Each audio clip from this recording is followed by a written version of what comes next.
Hola, buenas tardes y bienvenidos a Boga y Cía, el podcast donde los profesionales del derecho se quitan la toga y comparten su visión sobre temas de actualidad. Querida oyente, mi nombre es Ángel Seidedos y soy el director de este programa. Y como sabes, me encanta conocer a gente como tú que quiere vivir esta y de esta profesión. Y por eso hago este programa, para que aprendamos de invitados amigos que vienen cada lunes y cada, bueno, ya martes hoy, ¿no? Y cada jueves a este podcast, conocer su historia, su despacho, cómo consiguen clientes, conocer sus estrategias y sobre todo su lado más personal. Hoy venimos a hablar de dos temas muy interesantes. Voy como una moto, porque creo que los temas que nos van a llevar hoy nos van a dar más del tiempo, o sea, vamos a dedicarle más tiempo de lo que realmente debería ser este podcast, porque ya sabéis que esto dura en torno a los 25 minutos, pero voy rápido por eso, porque hoy tengo aquí a mi amiga y compañera Lucía Gálvez. Lucía, muy buenas tardes, buenos días Muy también. buenas tardes otra vez. Lucía, vienes de Plaza de Castilla He esta pasado toda mañana. la mañana en Plaza de Castilla. ¿A quién has visto? ¿Has visto a un compañero o una compañera reseñable Pues por mira, allí? me ha pasado una cosa, ¿vale? Que creo, la voy a contar simplemente anecdótica.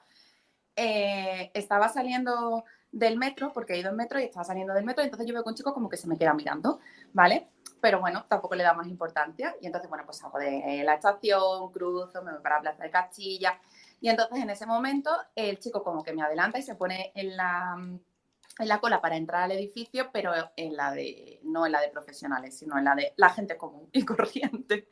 Y yo, claro, me dirijo a la de profesionales. Entonces, claro, justo viene y me dice, perdona. Digo, sí, dice, ¿eres abogada? Y le digo, sí. Y me dice, ¿me puedes ayudar? Y digo, a ver, ¿qué te pasa? Y dice, mira, es que estoy citado ahora. Dice, pero quiero que seas mi abogada. Y digo, a ver, es que yo ahora mismo no te puedo asistir, lo siento. Y me dice, pero ¿me puedes dar tu teléfono para llamarte y que seas mi abogada? Y digo, a ver, digo, yo ahora mismo no te voy a coger como cliente por otra serie de razones y motivos, pero claro, yo aquí me planteo, ojo, ¿ha intentado ligar porque quiere abogada o ha utilizado que necesita un abogado para ligar? Ahí lo lanzo. Yo estaría tomando la opción 2, y creo que no me equivoco. Y es más, te lanzo otra pregunta. ¿Tú crees que si tú hubieras quedado con el chaval, ¿vale? Te hubieras enrollado con él y le hubieras llevado al Tú ya asunto lo das por hecho, ¿no? y tuvieras, sí, sí, porque no le hubiera preguntado a la bola 8, obviamente, eh, y te hubieras enrollado con él, le hubieras llevado el caso gratis, ¿dónde encajaríamos ese tipo de relación profesional? Pues mira, no sé dónde lo encajaríamos, pero sí que me ha pasado otra cosa, ¿eh? Me ha pasado y me pasó hace relativamente poco tiempo. Que estuve ahí con un chaval, un tonteo, nos vimos varias veces, tal, no sé qué, y de repente necesitaba una abogada. Y yo le dije, bueno, pues no te preocupes. No es verdad que no era un tema judicializado, sino que lo necesitaba para un tema de contratos y demás. Y entonces digo, bueno, pues no te preocupes, que yo te lo voy revisando, tal, no sé qué, no sé cuánto. Prometido, ¿eh? Fue terminar y ya no he vuelto a saber nada de él. O sea, me han hecho ghosting. Te utilizaron. Sí, totalmente. Digo, mira, es lo más triste. Eso de que te dicen, bueno, mira, es que estás conociendo a un chico o una chica, te dicen, no, pero solo te quieren para el momento bueno. Y ya está, digo, es que a mí ni para eso, a mí me quieren por mi Pues, trabajo. Creo que es más triste todavía. sí, no, que tú digas, no, me quieres por mi físico. O sea, pues vale, pues vale. Pues Pero vale, no, me quiere por mi profesión.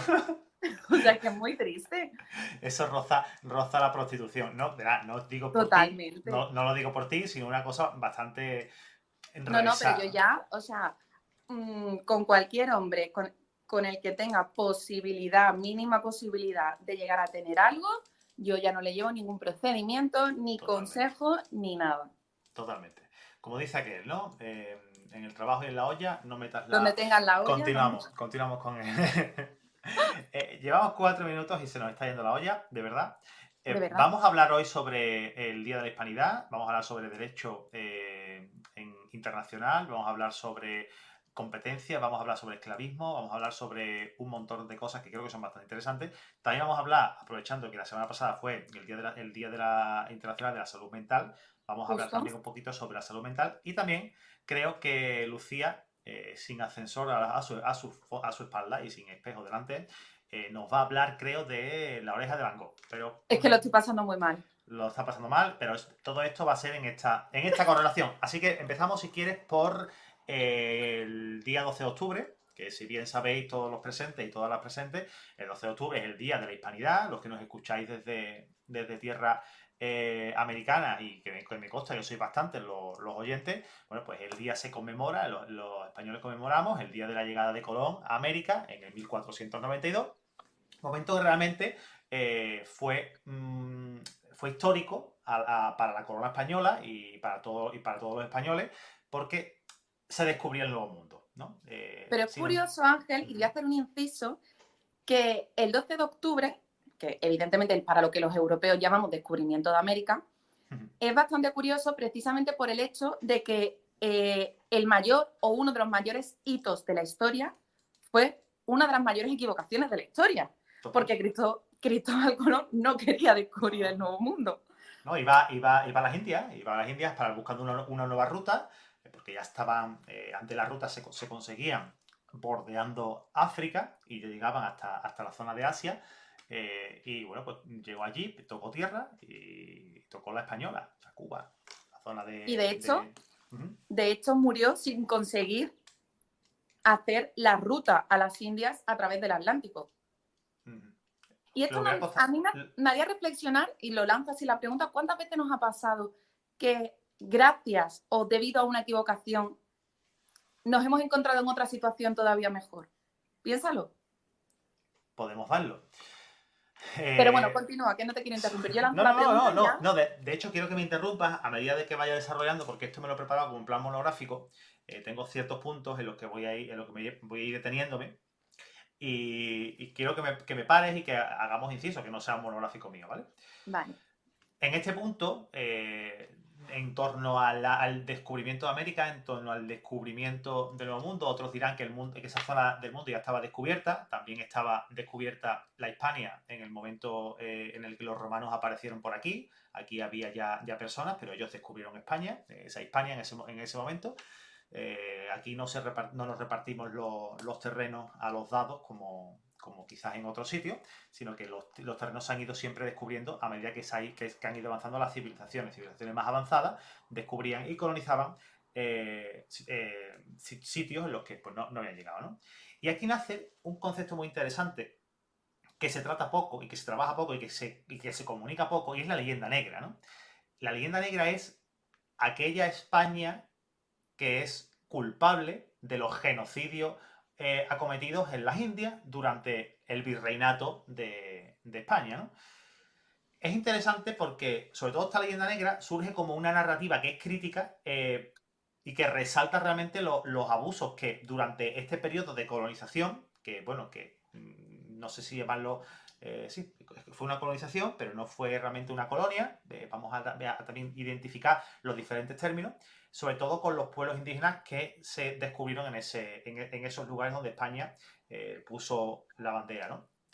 Este término pues, se utilizó y se ha venido para señalar por la negativa de la conquista española. Y toda esta leyenda negra nace de unos escritos de Bartolomé de las Casas en el que se basan los holandeses y los británicos y los franceses para decir que España, pues, bueno, mejor dicho, para sacar las vergüenzas que tuvo España con respecto a la colonización de esto, ¿no?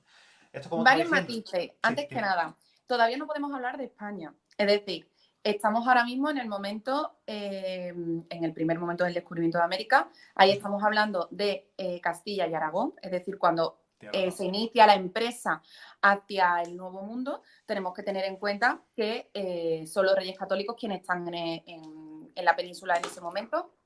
Y España no existe como tal. De hecho, yo creo que alguna vez lo he comentado, pero soy muy crítica y muy exquisita sobre cuándo se puede considerar España. Es decir, de momento tenemos la corona de Castilla y la corona de Aragón. Y quiero hacer este matiz precisamente por el hecho de que la empresa la sufragó totalmente Castilla, no fue Aragón. Efectivamente. Entonces pertenecía a la corona de Castilla, no a la corona de Aragón. Pero ya establecidos allí en el 1492, 1500 aproximadamente. En 1500 nace el que sería Carlos I de España y V de Alemania, es decir, el hijo de Juana la Loca y de Felipe el Hermoso, que él fue criado en Países Bajos, vino a España y entonces se encuentra con el imperio donde nunca se ponía el sol. Claro. En ese entonces ya podemos hablar de España. A ver, yo personalmente consideraría que España nace con Felipe II, pero no por nada, sino porque hubo una unificación de las instituciones. Todavía con Carlos I, de hecho, Carlos I llega a España y él hereda, por decirlo así, sí, hereda la corona de Castilla, aunque su madre todavía está viva, pero bueno, lleva a cabo, es el rey de la corona de Castilla. Y Fernando de Aragón todavía está vivo, es decir, él todavía no hereda ambas coronas a la vez, sino que está vivo y sigue reinando en su... De hecho, Fernando se volvió a casar, tuvo otros hijos y demás. Entonces, para mí, personalmente, desde un punto de vista mucho más, pues eso, más pulcro, la unificación y hablar de España sería ya con Felipe II, porque hay una unificación de las instituciones, cosa que previamente no había. ¿Y cuando nace el virreinato de la Nueva España, por ejemplo, en las Indias? ¿Por qué utilizamos el nombre virreinato de la Nueva España? Cuando... Bueno, no, a ver, que se utilice la terminología Sí, a eso, España, a eso me refiero, claro, que no debemos de tener confusión en cuanto a las instituciones de España como claro. país, no como Con nombre la y concepto. terminología que se pueda utilizar, por Claro, supuestísimo. claro, Sí, claro. sí, sí, o la nomenclatura que se utilice, sí. No, yo me refiero a que para mí lo que es el Estado español, ¿de acuerdo? Nace o se consolida como tal con Felipe II. Totalmente. Porque de hecho hubo ahí, de hecho, con, con la crisis, bueno, la crisis de Juana la Loca y demás, había ahí un poco la duda de si realmente se iba a poder llevar esa unificación entre las coronas de Castilla y Aragón. De acuerdo, de hecho, es lo que he comentado, Fernando de Aragón lo que hace es volverse a Aragón, se vuelve a casar con Germana de Foix, creo recordar, no lo recuerdo bien. Esto no me hagáis mucho caso. Tiene otro hijo, no, es que no lo recuerdo bien. Tiene otro hijo y de hecho otro de los hijos de Juana y de Felipe, Fernando, sí fue criado en Castilla y de hecho hay como una especie de guerra civil porque no sabían si realmente todos los sueños que habían tenido los reyes católicos de la unificación de las dos coronas de la península, que fuera pues el imperio, bueno, el estado más fuerte, se iba a llevar a cabo. Ya con Felipe II sí se consolida. Por eso hablo de España como unificación de las instituciones, no como la nomenclatura que pueda tener. Perfecto. Pues volviendo atrás, Sí. hablando y retomando la leyenda negra, básicamente Bartolomé de las Casas, que era un fraile que había sido testigo de toda la conquista, fue crítico con ciertos actores que estuvieron por allí rulando en esa época e escribió la brevísima relación de la destrucción de las Indias en el 1552, ¿no? Esto, que fue, digamos, una crítica interna del fraile a lo que se venía, a lo que se hacía allí o lo que ciertas personas hicieron allí, lo promulgaron durante el reinado de Carlos I, volvemos a Carlos I, y está en concepto de. Perdón, se me ha ido la olla. Es que lo tengo en el esquema y me he saltado a la parte del enfoque jurídico, ¿no? Y se convirtió en el pilar de esta leyenda negra. Todo esto de esta brevísima relación de la destrucción de las islas por Bartolomé de las Casas lo aprovecharon los franceses, los ingleses y los holandeses para amplificar todo lo que se hizo o hicieron varias personas allí y bueno, pues crear esa leyenda negra como malhechores de conquistadores, ¿no? Y desde el punto de vista jurídico hay una cosa que es bastante interesante, ¿no? La corona española, ¿vale? Vamos a llamarla corona española, Lucía, si usted me permite. Por supuesto. Fue de las primeras en crear un marco legal para proteger a los pueblos indígenas, cosa que otros países, otros colonizadores no habían No hecho. hicieron. Efectivamente, estamos hablando de 1542, con las leyes de India, cosa que te recuerdo que se había conquistado el Nuevo Mundo en 1492. O sea, pasaron prácticamente 60 años, que es breve en toda la historia, para promulgar durante el reinado de Carlos I una ley que ya asimilaba a los propios indígenas y les reconocía derecho como si fueran propios españoles. Sí. O, De hecho, hay o un autóctonos. matiz, hay solamente un matiz. Sí que es verdad que jurídicamente el primer acto que tenemos es el que comentas de la ley de Indias, pero sí que es verdad que Isabel la Católica dejó en su testamento que tenían que tratarse como iguales. Es decir, no se promulgó ninguna ley con respecto a eso, pero ella sí que ya estableció un poco las pautas de cómo quería que se gobernase el Nuevo Mundo. Yo he analizado el testamento de Isabel, no sé si lo viste en un tuit que lo que puse, fue muy No. interesante. Sí, sí, además de hecho, en mi libro lo tengo recogido, el testamento ¿Me de vas a Isabel regalar tu I. libro? Por supuesto. Cuenta con él, por supuesto. Lo peor de regalarte el libro es que puede ser que pases por vicaría y que me acabes pagando mi servicio jurídico porque está todo orientado a eso. Mira, Ángel, si no me cobras los servicios que te pido como amigo de consejo, yo creo que no me vas a cobrar nada más en la vida. No, jamás. Entre nosotros no habrá nunca una transmisión patrimonial. Entre cafés entre nosotros. Total. Bueno, pues volviendo a las leyes de India, que, atención, se prohibía de manera expresa la esclavitud de los nativos y establecía una serie de derechos y obligaciones también, lógicamente, tanto para los colonizadores como para los colonizados. Cuidado. Aquí establecíamos unos límites de comportamiento de toda una parte como de la otra. Por no contar, lógicamente, por la vasta cultura que se le dejó a los pueblos indígenas, cosa que no ocurrió con otros países.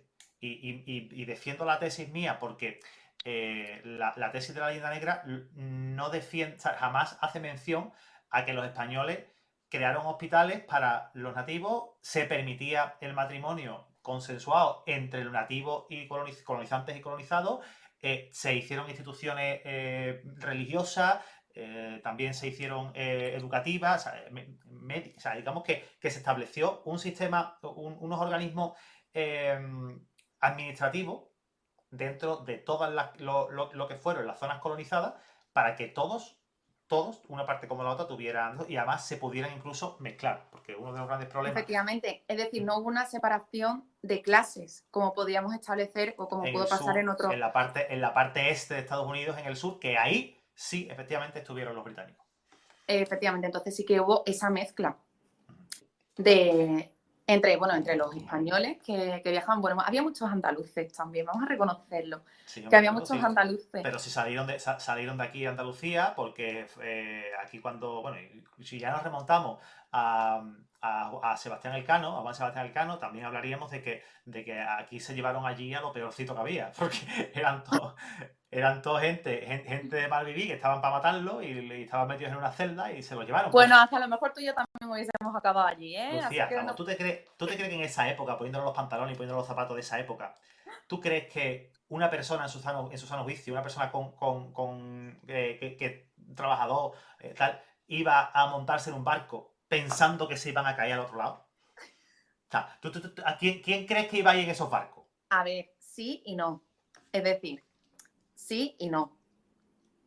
Pero no siempre era lo malo. Es decir, no digo que la gente fuese de forma voluntaria. Sí, pero no, no era lo peorcito de la sociedad. Tampoco. No, vale, sí, irían, vamos a comprar. Al principio llevaron muchas mujeres para evitar que hubiese algún tipo de escarceo entre hombres en el barco, porque era un trayecto muy largo. También precisamente para la protección de las nativas, porque decían que es verdad que los hombres llegaban de aquella manera y que a lo mejor se podía producir alguna violación, y decía que si había alguna mujer de vida alegre en los barcos, pues se iban a ir calmando. Bueno. Otro tema importante. Vamos a dejar quién iba al barco porque yo al menos no lo desconozco, ¿no? Francisco de Vitoria seguramente os suene a muchos de vosotros por el relictio y de Indy. Este señor pues fue un jurista, un compañero, suena raro decirle compañero, pero lo fue, que sentó las bases realmente del derecho internacional moderno. O sea, como cuestionando la legitimidad de la conquista si no se respetaban los derechos fundamentales de los pueblos nativos. O sea, tenemos que plantear en esa época, en el 1542, 1530 y tanto, que fue cuando se dictaron este relictio, decía este tío, si vamos a ir para allá, no podemos, vamos a cuestionar nuestros principios si le hacemos daño a esta gente. O sea, ¿qué estamos haciendo? ¿No? Digamos que sentó las bases, al menos a mi parecer, ¿no? Continúa tú, si quieres decir algo, Lucía, que estoy hablando solo. No, porque es que estaba un poco pensándolo. A ver, tenemos que tener en cuenta, y yo creo que eso es algo que lo he repetido muchísimas veces en otros episodios, no podemos juzgar la historia con la perspectiva de ahora. Es decir, no se trata de borrar la historia. Me da igual que sea este hecho histórico o cualquier otro, me da igual. Lo que tú no puedes es juzgarlo con los ojos con lo que lo estás viendo ahora.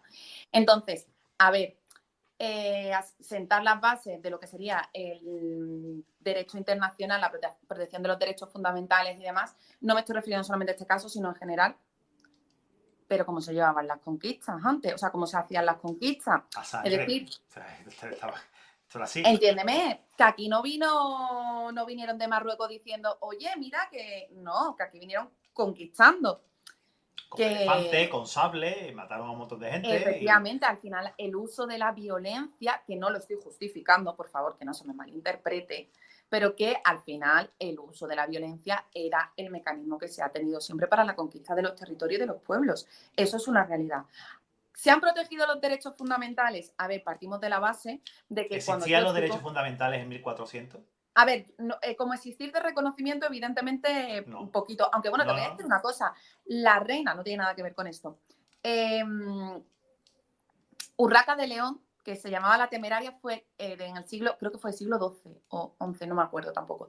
Fue la primera reina que estableció la igualdad de derechos, además por ley, que legisló de la igualdad de derechos entre hombres y mujeres. Y además lo decía tal cual. Pues fíjate, en el Pues muy siglo bien. XI o XII, no lo Bien. recuerdo.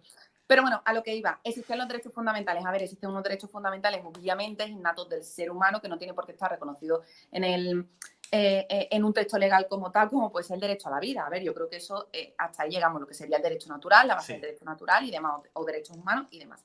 Ahora, si en ese momento se estaba reconociendo o no, en ese momento lo que se estaba viendo era la conquista del territorio, evidentemente de un territorio totalmente inexplorado, en el que todo era nuevo, en el que no sabía hasta dónde llegaban los límites, más un continente como América, que es enorme.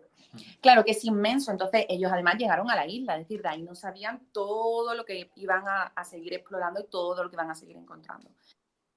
¿Cuál es la pregunta? No, no había preguntas. Simplemente había cambiado de sección y quería darte un poquito de coba. Bueno, pues nada, que entonces, ¿qué es lo que pasa? Que al final el hecho de que se empezara a legislar, aunque fuese muy poco, sobre una igualdad o una posible, entiéndeme, igualdad de derechos entre lo que había, que, ojo, que no te estoy hablando con los derechos con lo que podemos tener ahora, estamos hablando con los derechos que tenían los súbditos, que no son ciudadanos, súbditos de la propia corona de Castilla en la península ibérica. Que no nos vengamos tampoco arriba de decir, no, derechos, a ver, derechos comparado con los derechos que tenían, que es que los otros no tenían derecho tampoco a nada. Claro. ¿Sabes? ¿No? Que Que no no podemos... hablamos, que partimos de la base de que no se habla ni de ciudadanos, Súbditos. súbditos. Total. No, yo simplemente por poner un poquito en contexto las diferentes relaciones, ¿no? Con otras potencias coloniales, ¿no? Como bien ha sido todas las que han echado mierda sobre España, que culpa de esto la tiene siempre, como siempre, el Reino Unido, Francia, y en este caso Holanda, bueno, Holanda porque seguramente estaba influenciado, porque había Bueno, mucha, a mucha, ver, mucha pero yo María también te por voy a allí. decir otra cosa. Yo también voy a decir otra cosa y esto sí que es verdad que lo que voy a decir es una opinión. Es decir, que como es una opinión, Aquí puede vertimos ser opiniones, Lucía. que, Aquí vertimos opiniones solamente. bueno, aquí vertimos muchas cosas. Pero vamos, yo aquí, Documentadas en no, pero parte, lo que tú pero has dicho está documentado, me refiero, esto es una opinión. A ver, yo también creo que España en general, es un país que tiene mucho complejito con algunas cosas. ¿Sabes? Hay una cita que se la asignan a Bismarck, pero que no es de Bismarck, que dice que España es el país más fuerte del mundo, que lleva toda la vida intentando autodestruirse y todavía no lo ha conseguido. Que se la asignan a él, pero no es de él, no sé de quién será, la verdad. Pero a lo que voy, alguien la escribió alguna vez. alguien la escribió alguna vez y yo pues le daré la razón a ese señor. No sé quién será, pero yo le doy la O razón. señora. O señora, por supuesto. Entonces, a mí lo que me causa, me causa más, no es malestar tampoco, pero como que dijo, ostras, esa propia incoherencia, es el hecho de que al final tenemos que vernos abocados siempre, siempre a, a arrepentirnos de lo que ha pasado o de nuestra historia. Sea mejor o sea peor, me da igual. Pero es como que continuamente, creo que es un poco la idea del español medio, necesitamos regocijarnos en todo lo que ha sucedido. Es decir, yo no voy a obviar ciertas cosas que han podido pasar a lo largo de toda la historia política española, ni muchísimo menos desde, vamos a poner de base desde los Reyes Católicos, pues todo lo acaecido. Pero claro, tampoco creo que sea sano el hecho de que nos estén culpando absolutamente por todo. Es decir, ahora cuando ha salido de que tenemos que pedir perdón, mira, bueno, ahora que eso ya, con la nueva presidenta de México, que no recuerdo ahora el nombre, Yo tampoco, no me cae bien. pero bueno, me sale López Obrador, pero López Obrador fue el anterior. La nueva, que no me acuerdo cómo se llama, que lleva en el cargo nada, no recuerdo su nombre ahora. Discúlpame, señor presidenta de México, lo siento. Al final, con todos los problemas que tiene México, que sí que tiene problemas, o sea, no sé, una tasa de delincuencia altísima, uno de los países del mundo más inseguro, narcotráfico, violencia de género, secuestro, bueno, de todo. Y la señora lo único que se preocupa es en no invitar al jefe de Estado español porque quiere que le pidan perdón por lo que pasó hace 500 años. Un señor que bueno, Felipe te podrá caer bien o te podrá caer mal, pero que Felipe ni era Austria, porque es Borbón, y Felipe no estaba en ese momento. Es decir, que es un perdón simbólico. A ver, No tiene sentido.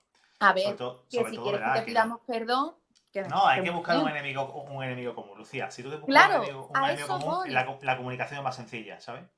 Claro, a eso voy. Es que al final, ¿qué es lo que estás intentando? Estás intentando centrar el foco de atención en otra cosa. Claro. Es decir, creo que incluso lo que haya sucedido a lo largo de todos estos siglos, no ha habido un hermanamiento entre todos los países que a la vista está, como para que tengamos que comportarnos de esa forma tan, tan ruin, puede ser la palabra, no sé si la palabra Sí. es ruin, pero bueno, o infantil, para sacar un conflicto, no sé, o sea, Tú tienes cultura popular, tienes cultura jurídica, tienes incluso cultura geográfica. Dime qué tienen en común estados como Nuevo México, Arizona, California, Texas, Nevada, Utah, Colorado, Florida, Luisiana, por ejemplo. ¿qué tienen en común? Ujú, Pues, por ejemplo, ciudades que se llaman igual que en España, ujú. Sevilla Vale, Sevilla está hermanada, efectivamente. está hermandada con una de esas ciudades. Vale. Bueno, que se habla español, evidentemente, no es creo que no es idioma oficial, Y pero de hecho hay una Giralda en en Texas, Kansas City. en Kansas En City, Kansas. efectivamente. Y en Sevilla hay una Y avenida en que se llama Sevilla, Avenida de Kansas City, donde hay, ¿qué es lo que hay? ¿Un ¿el qué? caballo? ¿Con qué hay un caballo en esa avenida? ¿Qué Ah, tatuaje? ¿Del indio? el caballo del este que Del in- mataron, el, el indio, el indio Cherokee ahí. sí. Ay, pues, no, me estaba No, equivocando. no sé si es Cherokee o Comanche, no sé. Comanche o Apache, que son Claro, que son los que estaban por pero claro, la. por eso está allí, en Sevilla, la avenida de Kansas City, porque si te cansas, pues te sientas. Pues que sepas que todos estos estados que te he comentado son estados en los que los españoles estuvieron durante esa época y curiosamente son los únicos estados en los que a día de hoy siguen estando tribus nativas por las leyes que te acabo de comentar. O sea, todas las zonas del este Donde estuvo donde España, la corona española. al revés, el oeste es donde estuvo España, porque entraron por la zona Ah, claro, sí. Es lo decir, diré, toda la zona oeste, el Golfo de Cuba, en la parte interna, entrando por México, toda esa parte fue donde estuvo España. Y en todas esas partes hay todavía asentamientos indígenas nativos americanos, cosa que no ocurre en el otro lado. Y adivina quién estuvo al otro lado. Y lo dejamos ahí, ¿no? El Commonwealth británico tuvo sus cosas y la conquista española, me imagino, que también haría las cosas mal en algunos aspectos, pero sinceramente, a mi parecer, y según los datos que te he puesto como conclusión final, me parece que aunque llegado el momento hicieran barbaridades, que no te lo niego porque siempre porque hay mucha gente y la gente está loca, al menos se respetaron ciertos derechos, cosas que no quieren que se vean como siempre, los británicos, que somos malas personas. bueno, no Lucía, hablemos aquí de los británicos, eso para el siguiente episodio, ¿vale? sí, totalmente. Vamos a hablar un poquito ahora sobre la salud mental. Vamos a pasar de sección, aunque vamos con el tiempo justo, aunque se tengamos que alargar un poquito. Hablamos un poquito de salud mental. Celebramos el Día de la Salud Mental como la semana pasada fue, no hicimos mención ninguna, pero bueno, vamos a comentarlo. Tú de salud mental no andas muy para allá, ¿no? ¿O sí? A ver, yo voy a ser totalmente honesta. Yo, bueno, de hecho, creo que voy a ser demasiado honesta. Bueno, la salud mental es igual o más importante que la salud física. Creo que todos en algún momento de nuestra vida, nos hemos sentido en un momento de hecatombe total, ya sea por ansiedad, estrés, una posible depresión. Yo no voy a hablar de patología, o sea, de enfermedades de salud mental, como puede ser, porque no tengo ni idea, no soy psiquiatra, entiéndeme, pero es verdad que al final esta profesión es una profesión en la que la salud mental es jodida, porque tiene muchos niveles de estrés. Tú lo sabes porque eres mi amigo, lo voy a decir aquí, no tengo ningún problema. Yo pasé por una etapa de estrés y ansiedad muy, muy, muy, muy fuerte en mi vida hace unos años, en la que tuvieron que medicalizarme porque era imposible. De hecho, me empezó a afectar al sueño y me pasaron muchas cosas. Y entonces, pues tuvieron que medicalizarme. Yo en ese momento decía que era adicta a la cafeína, a la nicotina y a las benzodiazepinas, porque las benzodiazepinas se convirtieron en una de mis mejores amigas. Evidentemente no voy a incitar a la gente a que se automedique, ni muchísimo menos. Es decir, lo que quiero trasladar es que la salud mental es muy importante y que debemos ponernos en manos de profesionales.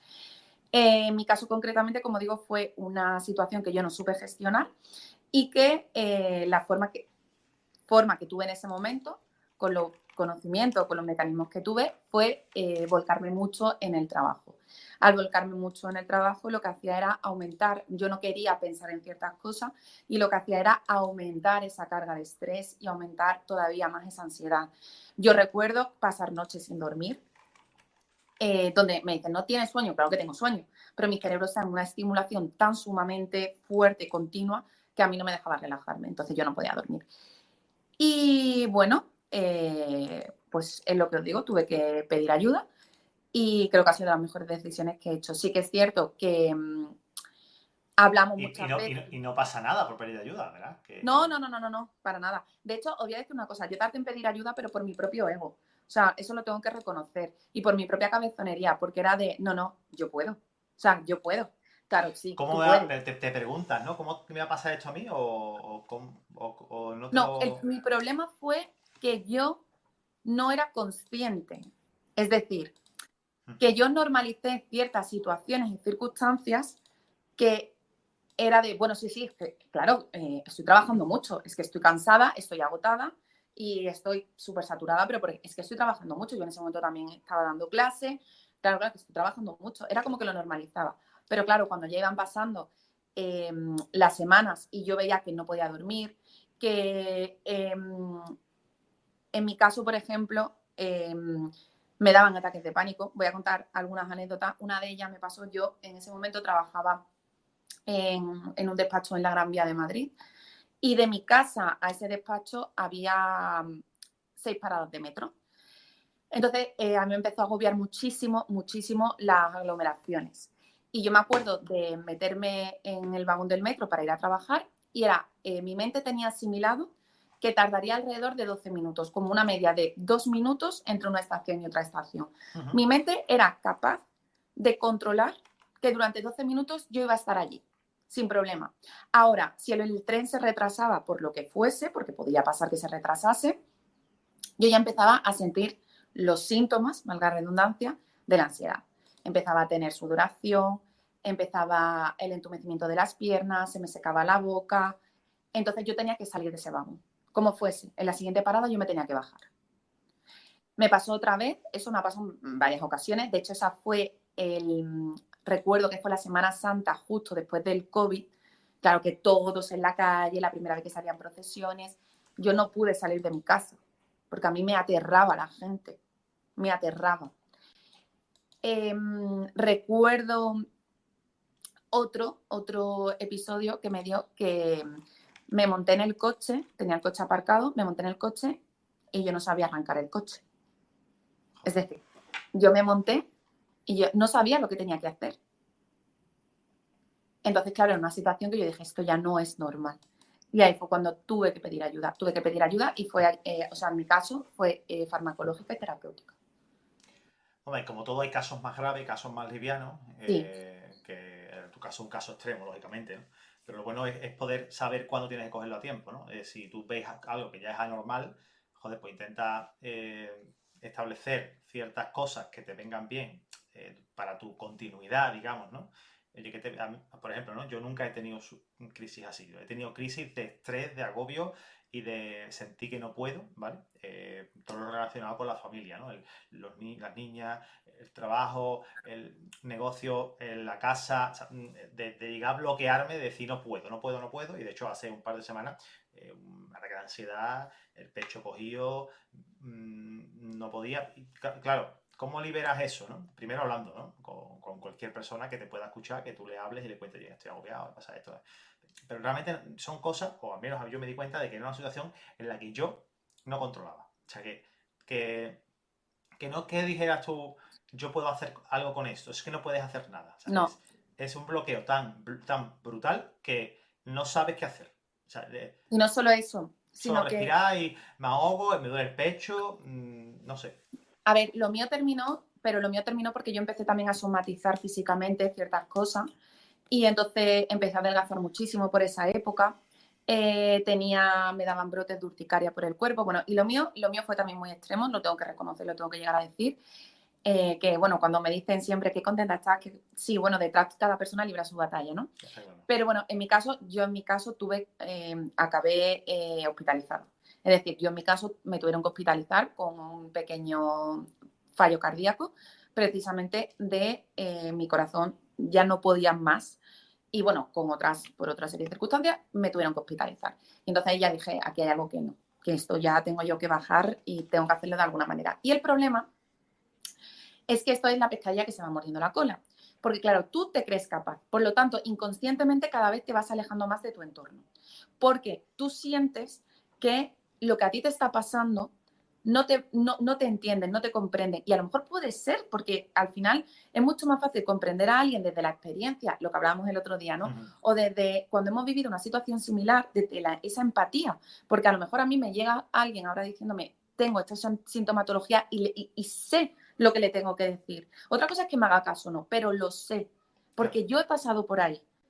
Y yo siempre diré que para mí los mayores momentos de soledad real, no era estando en mi casa, en mi habitación, porque yo ahí me sentía cómoda, era estando rodeada de gente. Con gente, claro. Con gente, porque yo no era capaz. Estabas acompañada, pero estabas sola. Totalmente, porque yo no era capaz de expresar, porque todo el mundo me decía, Lucía, has perdido tu alegría, ¿qué te pasa? Y yo decía, es que no lo sé, pero porque yo no era capaz de poner voz a lo que yo estaba sintiendo y a mí lo que a mí me estaba pasando. Y fueron muchos meses y bueno, de vez en cuando también me vuelven a dar alguna crisis mucho más leve, muchísimo, pero ya sé, ya tengo las herramientas, ya sé lo que tengo que hacer. Y yo en el momento en el que siento, por lo que sea, que llevo 2 días que no estoy durmiendo bien, no estoy descansando bien, digo, uff, malo, porque a mí me afectó al sueño. Mi problema, de hecho, me acabó provocando una inflamación en el sistema nervioso que me provocaba unos desmayos continuos Me acuerdo de eso. debido... Y te debido decían, no te vayas a desmayar conmigo. no, que de hecho el día que fui a hacerme la prueba nos vimos en Sevilla, no sé si te Sí, acuerdas. sí, que además Y me lo comentaste, dije, si te vas a desmayar, avísame que siempre me tocan es que estas claro, yo los cosas. desmayos no los notaba, yo estaba tan tranquila y me podía desmayar y eso había sido por una inflamación en el sistema nervioso por todos los meses que yo había pasado sin dormir, sin descansar, que me estaba provocando que mi cerebro pues y mi sistema nervioso no funcionase bien. Entonces, por eso digo que la salud mental es un tema muy importante. En esta profesión creo que todavía más, pero bueno, yo he hablado desde mi experiencia, no solo desde la profesión, sino mi experiencia a nivel personal por si puede ayudar a cualquier persona. Que lo habléis con profesionales, que no pasa absolutamente nada, que todos pasamos en mayor o menor medida por este tipo de cosas y sobre todo pues establecer también horarios de trabajo, porque la mayor parte de nosotros y nosotras somos profesionales independientes y cuanto más horas dedicamos, porque tenemos más trabajo, más horas necesitamos, cuanto más horas le dedicas a un asunto, Totalmente. más horas le tienes que echar. Establece horario, establece rutina, come en donde tienes que comer, no comas en la mesa del despacho, haz deporte, no hace falta que te machaques de decir todos los días 2 horas, ¿no? Tío, media hora, 1 hora diaria, paseo, vitamina del sol, Vitamina D. o sea, un poquito de, digamos, de actividad, ¿no? Que la actividad siempre le viene muy bien al cerebro, ¿no? Y es como realmente mejor se piensa. O sea, si tú estás caminando, tienes más estados de lucidez que si estás sentado delante de un ordenador pensando en lo que tienes Totalmente de que acuerdo, enfocarte, ¿sabes? totalmente de acuerdo. De hecho, te voy a decir una cosa que me dijo mi psicólogo en ese momento. Me dijo, Lucía, la ansiedad es exceso de futuro. Sí. Dice, cuando todo te importa, todo, absolutamente todo, porque tienes que relativizar, es cuando sufres ansiedad. La depresión es que todo te da igual, porque tu cerebro tiene que protegerse. Por lo tanto, es mucho más fácil pasar de una situación ansiosa prolongada en el tiempo durante muchísimo tiempo a una situación de depresión.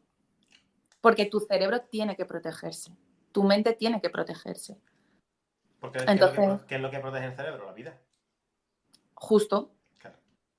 y al tener los niveles de cortisol tan altos, tiene que protegerse. Por lo tanto, todo empieza a darle igual. Y me dijo eso. Endorfina, crea Sí, endorfina, oxitocina a tope. endorfina, claro. Y nada químico, o sea, químico de cerebro, pero me refiero, no vayáis que ya No, conozco, no, eso sería potenciar la Cool. dopamina, que es el Eso. placer inmediato. No, estamos hablando de potenciar las endorfinas, la serotonina y la oxitocina. La dopamina, mejor a No la dosis muy toquéis. pequeñitas. No metáis en TikTok o en Instagram, que ahí es donde está la dopamina. Totalmente. Donde está de Y con verdad. sustancias ya no tan recomendables. Bueno, ya eso, pero eso obviamente nuestra audiencia es súper sana y no consume sustancias estupefacientes. Bueno, algunos sí. Lucía, como siempre, nos vamos a quedar No, vamos pendientes a de decir la que oreja. se ha separado la oreja de... Pon, sí, sí. Perdón. Os prometo que la semana que viene Lucía va a tener un kit de grabación. Porque estamos Sí, haciendo pruebas, ¿eh? O sea, esto de aquí estamos estamos haciendo haciendo pruebas. pruebas. Y Es estamos que viendo estoy grabando cómo. con el móvil, estoy en el Sí, despacho, pero la semana que viene ya voy a tener mi kit de grabación. prometido. Prometido. Mejor sonido, mejor vídeo para los que estéis viendo. Así que, Lucía, dime, oreja de Van Gogh. Nada, que se ¿Ahora separan, se ha pero quedado la no, oreja? ¿La oreja está ya... fuera de Van Gogh o cómo va? ¿Cómo? ¿La oreja ya no está pegada a Van Gogh o cómo? No, pero bueno, eso que nada, eso lo comentamos la semana que viene, que si no va a ser un episodio muy largo. Perfecto. Pues lo dejamos ahí, la semana que viene comentaremos el hecho. Y oye, de nuevo, nos abrimos a que digáis de qué os interesa que hablemos, en esta línea, en otra línea diferente, si os gusta otra cosa, lo que queráis. Esto está aquí para vosotros. Al final tenéis que decidir vosotros qué es lo que queréis, qué contenido es el que queréis, ¿no? Mientras seguiremos los lunes con Lucía de vez en cuando, otra vez depende yo solo, otra vez me traeré a alguien que hable conmigo, ya veremos cómo lo planteamos. Todo depende de vosotros. Y los miércoles, como siempre, pues me traigo un compañero o una compañera y charlamos sobre su vida, sobre sus proyectos, sobre su negocio. Lucía, nos escuchamos como siempre la semana que viene, aquí en tu podcast, en Abogaicía, va a tertulia jurídica. Abogaicía. Me ha salido a mí también. Chao. Chao, buena semana.